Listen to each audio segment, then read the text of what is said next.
পুরীর সাইট সিনে দ্বিতীয় দিন আমরা চলে এলাম বিখ্যাত কোণার্ক সান টেম্পলে।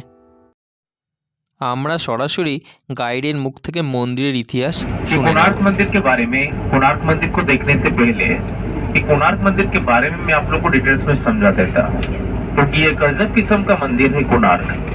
जो मंदिर के अंदर ना तो कोई पूजा होता है, मंदिर का मेन दरवाजा बंद है, मंदिर के अंदर कोई मूर्ति नहीं है, फिर भी लाखों लोग यहाँ पर आते हैं घूमने के लिए कोणार्क मंदिर का कारीगरी देखने के लिए। तो कोणार्क मंदिर कब हुआ था, कौन सा राजा ने किए थे, कैसे हुआ था, पूजा पाठ क्यों नहीं होता है, कब से बंद हो गया है पूजा पाठ, इसके बारे में मैं आप लोगों को सब गाड़ी के अंदर सब परिष्कार समझा देता हूँ। गाड़ी से उतरने के बाद मैं आप लोगों को डिस्टर्ब नहीं करूंगा। आप लोग जाएंगे मंदिर के अंदर, घूमेंगे, पत्थर का कारीगरी देखना है आप लोगों को, उसके बाद गाड़ी के पास पहुंचना है।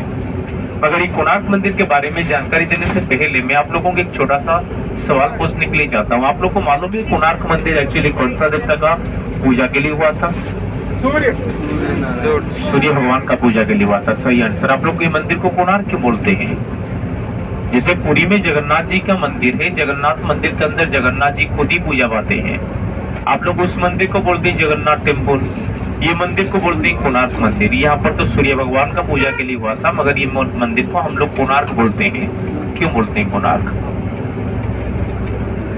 चलिए हम आप लोग को समझा देते हैं। देखिए, ये मंदिर जो कोणार्क हम लोग बोलते हैं, ये मंदिर को हम लोग इंग्लिश में क्या बोलते हैं? सन टेम्पल कहा जाता है, क्योंकि मंदिर सूर्य भगवान का पूजा के लिए हुआ था। इंग्लिश में सन टेम्पल बोलते हैं, हिंदी में सूर्य भगवान का मंदिर सूर्य मंदिर कहा जाता है। अगर हम लोग जो शब्द व्यवहार करते हैं, जो शब्द हम लोग बोलते हैं कोणार्क, ये कोणार्क एक संस्कृत भाषा है। कोणार्क संस्कृत भाषा है। पहले ये भाषा को हम लोग संधि करेंगे, क्योंकि कोणार्क जो भाषा है ये संस्कृत वर्ड है, एक संस्कृत भाषा है कोणार्क। तो ये भाषा को अगर आप लोग ये वर्ड को आप लोग संधि करेंगे तो कोण युक्त अर्क इक्वल टू कोणार्क, कोण युक्त अर्क इक्वल टू कोणार्क। मतलब ये मंदिर को हम लोग संस्कृत भाषा में बोलते हैं, सूर्य भगवान का मंदिर को कोणार्क मंदिर बोलते हैं। कोण मतलब, कोण का दो मतलब है। पहला मतलब है कोणार्क मंदिर को आप लोग जब दूर से देखेंगे मंदिर बिल्कुल 90 डिग्री कोनिक पर खड़ा है। प्लस अर्क, सूर्य भगवान का बहुत सारे नाम है, चौथा नाम है उनका अर्क, इसलिए कोण युक्त अर्क इक्वल टू कोणार्क। हम लोग के मंदिर को संस्कृत भाषा में सूर्य भगवान का मंदिर को कोणार्क मंदिर भी कहा जाता है। मगर ये मंदिर कोई पूजा पाठ नहीं होता है। इसके बारे में हमारा इतिहास में एक बहुत ही बढ़िया सा स्टोरी है। देखिए, मंदिर के अंदर पहले जमाने में पूजा पाठ होता था। पहले जमाने में इस मंदिर के अंदर मूर्ति था, इस मंदिर के अंदर पूजा पाठ होता था, इस मंदिर के अंदर बहुत सारे लोग आते थे घूमने के लिए, देखने के लिए। कोणार्क मंदिर का कारीगर देखने के लिए बहुत सारे लोग आते थे। मगर अभी पूजा पाठ नहीं होता है, क्योंकि ये मंदिर को बनाए थे गंग वंश का सप्तम राजा लांगुड़ा नरसिंह देव ने कोणार्क सूर्य मंदिर को बनाए थे। राजा ने ये मंदिर को बनाने के लिए पूरे 1200 कारीगर चुने थे, और ये 1200 जो कारीगर चुने थे, 1200 कारीगर के अंदर एक मुखिया थे जिनका नाम था बिशु महाराणा। बिशु महाराणा जब काम करने के लिए यहाँ पर आए थे, तब राजा ने बताए थे कि मंदिर ऐसा जगह में बनना चाहिए, कोणार्क मंदिर ऐसा जगह में बनना चाहिए जहाँ पर सूर्य भगवान का पहला किरण, जब सनराइज होगा, सूर्योदय होगा, सूर्य जी का पहला किरण सबसे पहले सूर्य भगवान का मूर्ति के ऊपर, कोणार्क मंदिर के अंदर सूर्य भगवान का मूर्ति के ऊपर गिरना चाहिए। ऐसा जगह पर मंदिर होना चाहिए। इसलिए 1200 कारीगर ने मिलकर बहुत मेहनत किए। 1200 कारीगर ने मिलकर ये मंदिर को समुद्र किनारे के पास बनाए। 12 साल लग गया ये मंदिर को बनाने के लिए। ये जो 1200 कारीगर आए थे, उनके बीच जो मुखिया था, इसका नाम था बिशु महाराणा। बिशु महाराणा ने जब काम करने के लिए यहाँ पर आए थे, तब उनका पत्नी गर्भावस्था में थी। घर से आने के समय वो बोलकर आए थे कि अगर मेरा एक लड़का हुआ तो उसका नाम देना धर्मपद, अगर एक लड़की हुई तो उसका नाम देना सावित्री। 6 महीना के बाद उनका एक लड़का हुआ था, और ये लड़का का नाम था धर्मपद। 12 साल होने में सिर्फ 12 दिन का समय बाकी था। मंदिर का काम तो पूरा हो गया, मगर मंदिर के ऊपर जो मंगल कलश रहता है, ये मंगल कलश का काम पूरा नहीं हुआ है। जितना बार मंगल कलश को बैठाते हैं उतना बार ये मंगल कलश टूट जाता था। इसलिए राजा लांगुड़ा नरसिंह देव ने आदेश दिए कि अगर 12 दिन के अंदर ये मंदिर का काम पूरा नहीं हुआ तो यहाँ पर जो 1200 कारीगर खड़े हैं, ये 1200 कारीगर को ठीक 12 दिन के बाद सबका सर काट दिया जाएगा। अगर 12 दिन के अंदर मेरा ये मंदिर का काम पूरा नहीं हुआ तो। इसलिए 1200 कारीगर के मन में दुख हो गया था, क्योंकि राजा का आदेश है। राजा का आदेश है कि 12 दिन के अंदर अगर मंदिर का काम हम लोग पूरा नहीं कर पाए तो राजा का आदेश है कि 1200 कारीगर को मार दिया जाएगा। इसलिए सबके मन में दुख है। और ठीक उसी 12 दिन के अंदर पिताजी को मिलने के लिए आया था मुखिया का लड़का।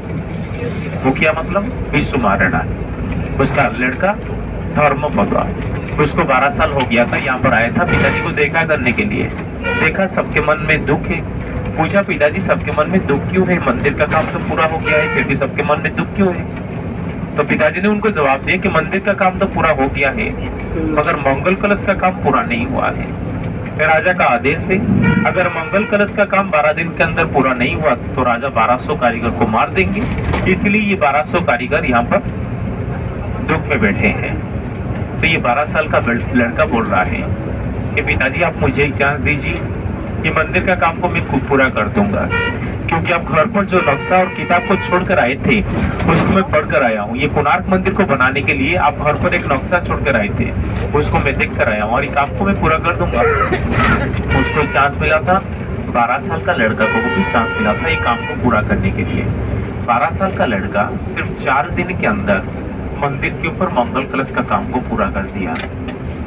उसके बाद जब पता चलेगा राजा लांगुड़ा नरसिंह देव को कि जो काम को इतना बड़ा 1200 कारीगर जो काम को पूरा नहीं कर पा रहे हैं, एक 12 साल का लड़का ने मंदिर का काम को पूरा कर दिया तो भी सबको मार दिया जाएगा, क्योंकि 1200 कारीगर रहकर यहाँ पर क्या करेंगे? एक 12 साल का लड़का तो मेरे लिए काफी है, वो तो आगे बहुत सारे मंदिर बनाएगा। इसलिए 12 साल का लड़का 1200 कारीगर का जान को बचाने के लिए कोणार्क मंदिर के ऊपर जाकर समुद्र को छलांग लगाया, आत्महत्या कर दिया। जब कोणार्क मंदिर हुआ था 12 साल का लड़का मंदिर के ऊपर जाकर समुद्र को आत्महत्या किया था। कहते कि मंदिर के अंदर पूजा पाठ नहीं होता है इसलिए, मगर नहीं, ये मंदिर के बारे में हमारा टूरिज्म डिपार्टमेंट का बहुत सारी किताब हम लोग को मिला था। एक पुराना सा किताब था, उसमें लिखा हुआ था एक्चुअली मंदिर के अंदर पहले जमाने में पूजा पाठ होता था। 1238 में मंदिर का काम शुरुआत हुआ था, 1250 में मंदिर का काम पूरा हो गया था। 1250 से 1628 तक इस मंदिर के अंदर सूर्य भगवान का पूजा पाठ होता था। 1628 के बाद कोई पूजा पाठ नहीं होता है, क्योंकि 1628 में यहाँ पर हिंदू और मुसलमान के बीच में जो लड़ाई हुआ था, उस लड़ाई में हमारा हिंदू का राजा हार गया। अब हिंदू का राजा ने इसी जगह से सूर्य भगवान का मूर्ति को लेकर चले गए थे। तब से मंदिर के अंदर कोई पूजा पाठ नहीं होता है। कोणार्क मंदिर हमारा गाड़ी के सामने है, आप लोग देखिए मंदिर के ऊपर कोई मंगल कलश दिखाई दे रहा है आप लोगों को? कोणार्क मंदिर के ऊपर कोई मंगल कलश है? नहीं है। तो मंगल कलश कहाँ गया?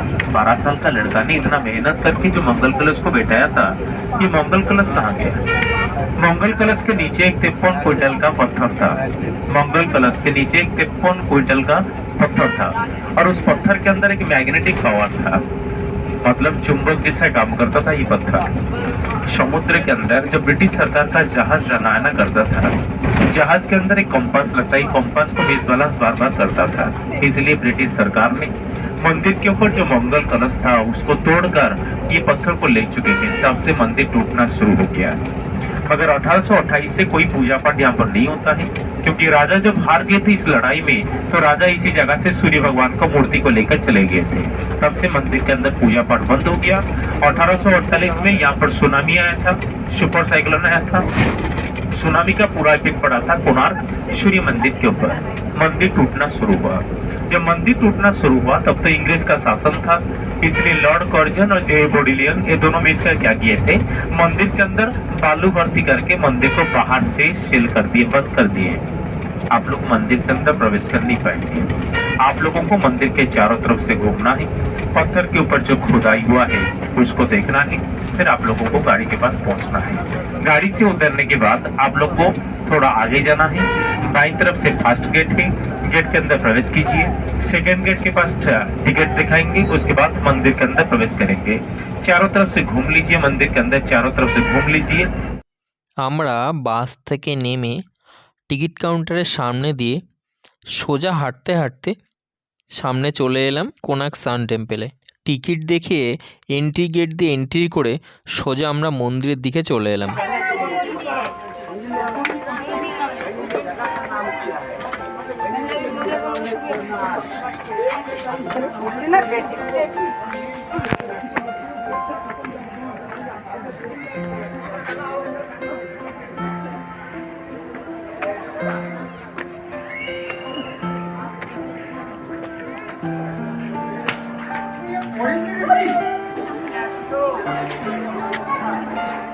কোনার্ক সান টেম্পল বিখ্যাত হলো এখানে মন্দিরের গায়ে বিভিন্ন ধরনের পাথর কেটে কেটে নকশা করা আছে।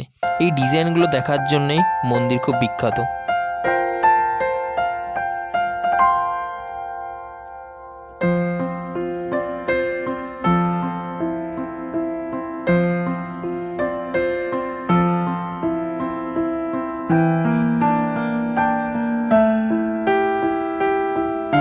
এখানে পাথরের কারুকার্য দেখুন, মন্দিরের গায়ে কি সুন্দর কারুকার্য করা আছে।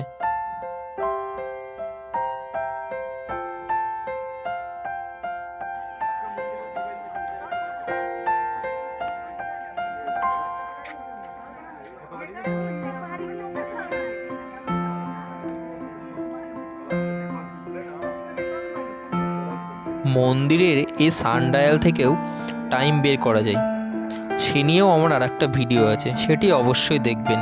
আর এই ভিডিওটি কেমন লাগলো অবশ্যই জানাবেন। ভালো লাগলে লাইক এবং সাবস্ক্রাইব করবেন। ধন্যবাদ।